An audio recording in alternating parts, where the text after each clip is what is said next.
The garage smelled of oil, hot metal, and old concrete, scents Marcus Reed had known since he was 16. The hum of fluorescent lights buzzed above him as he wiped his hands on a rag already stained beyond saving.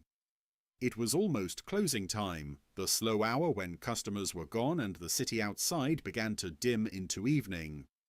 Marcus liked this time of day, fewer eyes, less noise, less judgment.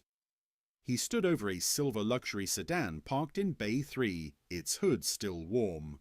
The car didn't belong to him, didn't belong to anyone he knew.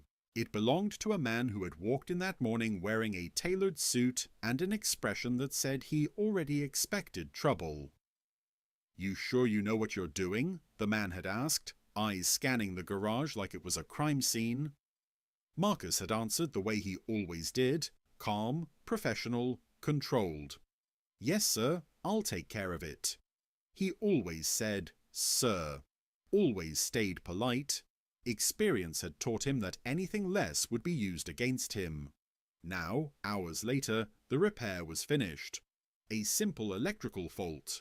Nothing dramatic. Marcus logged the work, shut the hood, and reached inside the car to retrieve his diagnostic tablet. As he leaned in, the driver's door suddenly slammed shut behind him. "What the hell are you doing?" The voice cut sharp through the quiet. Marcus turned slowly. The owner stood there, face flushed, eyes locked onto Marcus's hands as if they were weapons.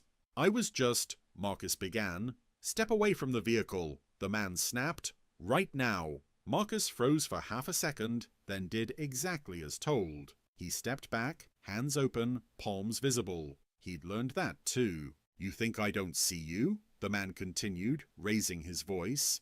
"You think I'm stupid? I left valuables in that car." Marcus felt the familiar tightening in his chest. "Sir, I was finishing the repair. You can check." "Don't talk back to me," the man interrupted. "I knew this was a mistake. I knew it the moment I saw you." The words landed heavy, ugly, unmistakable. Other mechanics paused. Someone muttered Marcus's name under their breath, but no one stepped forward. The man pulled out his phone. "I'm calling the police. You're not going anywhere." Marcus stood still as the dial tone rang. His heartbeat thudded loud in his ears, but his face stayed neutral. He had done nothing wrong, he knew that, but he also knew that innocence didn't always matter. Within minutes, red and blue lights washed across the garage walls. 2 officers entered, hands resting casually near their belts. The man launched into his story before Marcus could open his mouth. "He was in my car," the man said, "digging around. I think he took something." The officers turned to Marcus. "Sir," one of them said, voice flat. "What were you doing inside the vehicle?" Marcus explained. Slowly, clearly. He pointed to the work order, the open hood, the diagnostic tools. His voice never shook. The owner scoffed. "Yeah? Then where's my watch?" Marcus blinked. "What watch?" "The one I left in the console," the man said sharply. "It's gone." A heavy silence filled the garage. The officers exchanged a look. Marcus felt every pair of eyes on him, some curious, some uncomfortable, some already convinced. "I didn't take anything," Marcus said. "You're welcome to search me." The man smiled, thin and satisfied. "Oh, we will." As one officer stepped closer, Marcus glanced back at the car, at the small black dot near the rearview mirror, barely noticeable unless you knew what to look for. The hidden camera. Marcus said nothing. For the first time since the accusation began, he wasn't afraid. Because the truth wasn't just on his side, it was recorded. The service bay smelled of oil, hot rubber, and something sharper. Fear. Marcus wiped his hands on a rag that had once been red, now stained into a permanent brownish black, and looked around the garage as if seeing it for the first time. The walls were familiar, the tool racks lined exactly as he'd left them the night before, but the air felt heavier, charged. Every sound echoed too loudly, the hiss of a compressor, the metallic clink of a wrench hitting concrete, the low murmur of voices that stopped whenever he turned his head.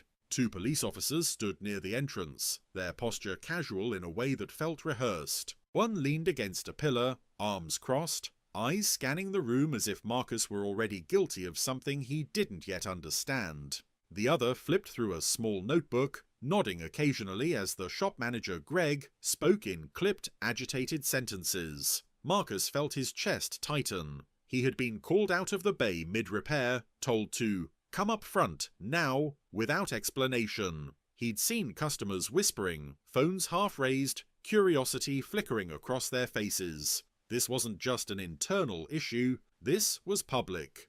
Marcus Hill? The taller officer asked, finally addressing him. Yes, Marcus said evenly. He kept his voice calm, the way his father had taught him years ago. Never give them a reason to say you were aggressive. You're being accused of stealing personal property from a customer's vehicle, the officer continued. Specifically, a luxury wristwatch reported missing this morning. The words hit him like a punch. That's not possible, Marcus said. I didn't take anything. I never do. Greg cleared his throat. The customer insists the watch was in the center console before the car came in. You were the only one assigned to that vehicle. Marcus turned to him slowly.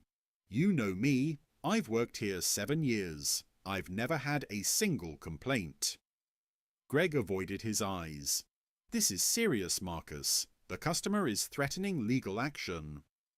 The customer, a well-dressed white man in his 40s, stood a few steps back, arms folded, lips pressed into a thin line of satisfaction masquerading as concern. When Marcus looked at him, the man raised his eyebrows slightly, as if to say, you know what you did. I want to see the car, Marcus said. Again. Right now. The shorter officer shrugged. We can do that. But if the item isn't there, it won't be, the customer cut in sharply. Because he took it. Marcus clenched his jaw but said nothing. They walked back into the bay together, the officers, Greg, the customer, and a growing cluster of onlookers.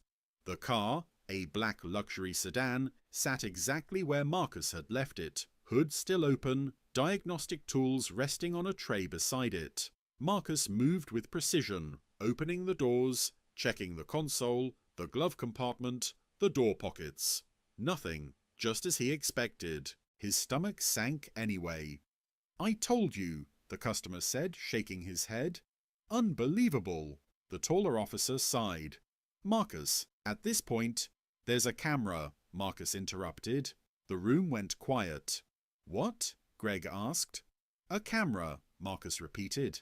The car has an internal security system, a hidden cabin camera. It records whenever the vehicle is unlocked or started. Some high-end models have it standard.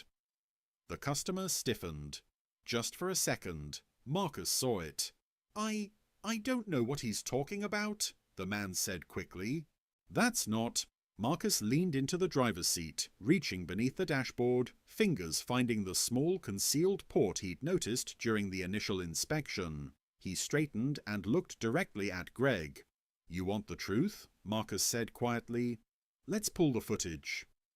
Greg hesitated. The officers exchanged a glance. We can review it, the shorter officer said. If it exists. Marcus connected the diagnostic tablet, his hands steady despite the pounding of his heart. The screen flickered, then loaded a list of timestamps. He selected the one from earlier that morning when the car had first arrived. The video began to play. The footage showed the car parked outside the shop.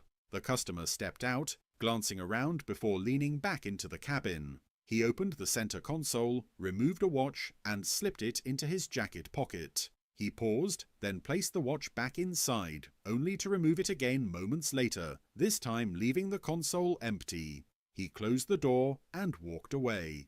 A sharp intake of breath rippled through the room. The customer's face drained of color. That doesn't prove anything, he stammered. This could be edited. The taller officer held up a hand. Sir, this footage is time-stamped and encrypted. It hasn't been altered. Silence fell, thick and suffocating. Greg stared at the screen, then at Marcus. I didn't know, he said weakly. Marcus said nothing. He felt a strange mix of vindication and exhaustion. Being right didn't feel good. It felt necessary. The shorter officer turned to the customer.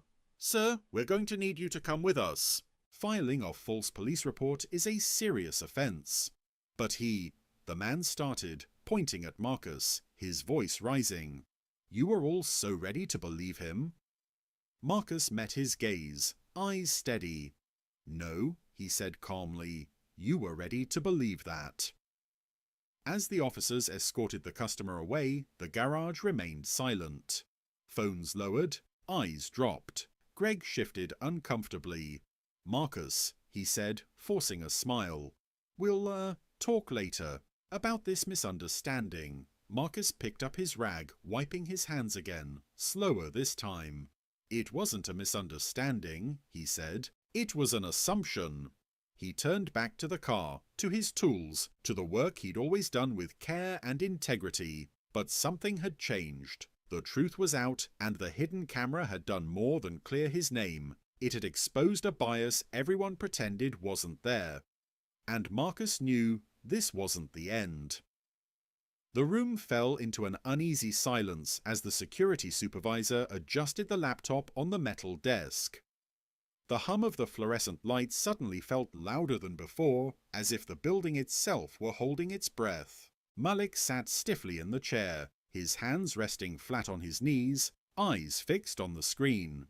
He had replayed this moment in his head 100 times since the accusation, imagining what the camera might show, wondering if truth alone would be enough to save him. Across from him, Mr. Harlan leaned back with his arms crossed, confidence carved into every line of his face. He had already made up his mind. To him, this was just another case, another employee caught doing what he had expected all along. The store manager stood nearby, lips pressed tight, nervously shifting his weight from one foot to the other. He didn't look at Malik. "Let's get this over with," Harlan muttered. The video began. At first, it was nothing dramatic. Grainy footage from the garage, Malik working beneath the lifted sedan. He moved with calm precision, his hands steady, his posture focused. The timestamp rolled forward. Minutes passed. Malik pointed out a worn brake line to the customer, gesturing clearly, explaining something the audio couldn't capture. The customer nodded, arms folded, listening. Malik swallowed hard. He remembered this moment. He remembered every moment. Then the camera angle shifted slightly, revealing something no one in the room had mentioned before. A second figure entered the frame from the far side of the garage. A man in a dark jacket, not wearing a staff uniform, glanced around before stepping closer to the open car door. Malik was still underneath the vehicle, unaware. The supervisor leaned forward. The stranger reached inside the car. His movements were quick, practiced. He pulled open the glove compartment, slipped something inside, then closed it again. He paused, looked around once more, and walked out of frame. The video continued. Malik finished his inspection, lowered the car, and wiped his hands on a rag. He spoke to the customer again, pointing to the paperwork. There was no moment, none, where Malik touched the glove compartment. "Pause it," the supervisor said quietly. The screen froze on the stranger's face, slightly blurred, but unmistakably not Malik. The air felt heavy now. Harlan's arms slowly dropped from his chest. His mouth opened, then closed again. For the first time since this ordeal began, uncertainty flickered across his expression.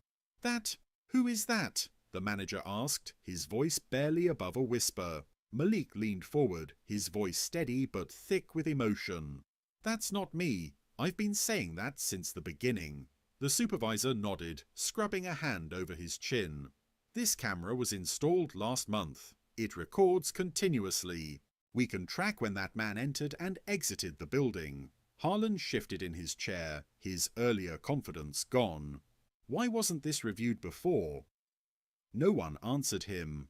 Malik felt something inside his chest loosen. Not relief yet, but the first crack in the wall that had been crushing him. For days, he had been reduced to an accusation, a stereotype, a convenient suspect. Now the truth was on the screen, undeniable, waiting to be acknowledged. The supervisor reached for the keyboard again. "Let's keep watching," he said. And for the first time, Malik believed that this nightmare might finally be turning in his favor. The room was silent in a way Malik had never experienced before. It wasn't the tense, hostile silence he'd felt when the accusation was first thrown at him. This silence was heavy with realization, embarrassment, and something close to shame.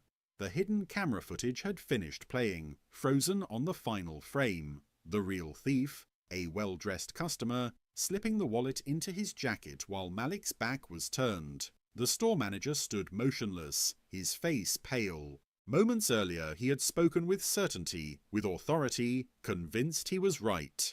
Now his mouth opened slightly, as if words might come out, but none did. The security guard who had held Malik's arms so tightly had already let go, his hands hovering awkwardly at his sides, unsure where to go. Malik straightened his jacket slowly. His hands were steady, but inside, something was shifting. Anger was still there, deep and justified, but it was joined by something else. Clarity. He looked around the room, meeting each pair of eyes without flinching. Some looked away immediately. Others stared at him with disbelief, as if they were seeing him for the first time as a full human being. The police officer cleared his throat. "Mr. Carter," he said, voice noticeably softer than before, "you are free to go. You were falsely accused. I'm sorry for the inconvenience." Inconvenience. The word echoed in Malik's mind. He thought of the customers who had watched him being searched, the whispers, the looks, the certainty on their faces that he must be guilty. He thought of how quickly suspicion had settled on him, how easily everyone had believed the worst. The store owner finally spoke. We'll make this right," he said, forcing a smile that didn't quite work. "We'll issue a formal apology, compensation, whatever you want." Malik nodded once. "I want accountability," he said calmly. His voice didn't shake. "Not just for me, for the next person who walks in here looking like me." No one responded immediately. They didn't need to. The words had landed. Later, outside the store, Malik stepped into the sunlight and took a deep breath. His sister was waiting for him, tears in her eyes. She hugged him tightly, as if afraid he might disappear.